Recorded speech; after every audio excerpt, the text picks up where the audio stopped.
Useless occupations. And then, there are pet sitters. But think about being a cat sitter for a week.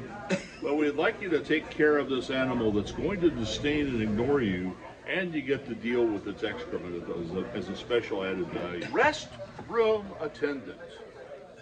Now, a number of years ago, I was at the Hard Rock Cafe in Washington, D.C., and I had done my thing, and I walked up to the sink. And here was a gentleman with hand soap dispenser in one hand and paper towels in the other. And he was distributing the people for money.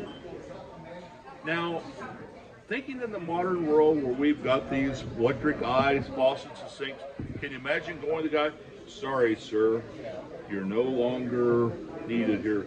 15 years of washroom attendant down the drain."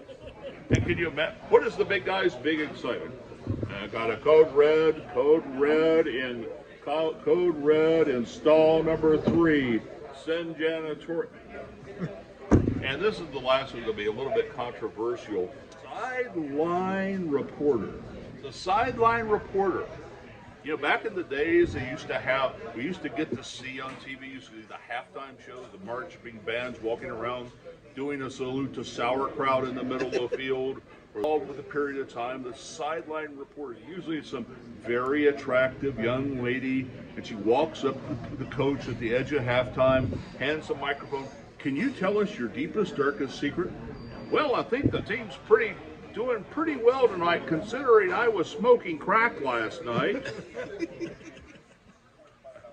Just a few thoughts about, the other day, for the first time in ages, I had Jehovah's Witnesses show up at my front door.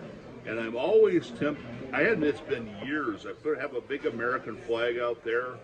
It's supposed to be like a vampire repellent. But anyway, I always want to tell these people, sorry, I'm not interested. I'm a Reformed Druid. We handle snakes, and we do have a Christmas tree. Recently my pastor had me do a sermon at church, and he wanted me to do a comedy routine. And I said, "No, I can't do that. Can you just imagine the time comes in heaven and he wants me to, and I go, you had one opportunity to do a sermon, and you did a comedy routine? Matthew, Mark, Luke, John, get over here. Hey, Peter, do you have any one of those dollar store crowns left in the back there?" And then my pastor, he's a young guy, and somehow I've got put in charge of music at church, and somehow he gets a little queasy. I know he's got to be a little worried, am I going to put one of the 20 best snake handling songs of all time? And the other thing, a young man comes into church, it looks like somebody's got a young family, someone that's young, they're urban, and they start coming, and it seems like they're attracted like a moth to a flame with me.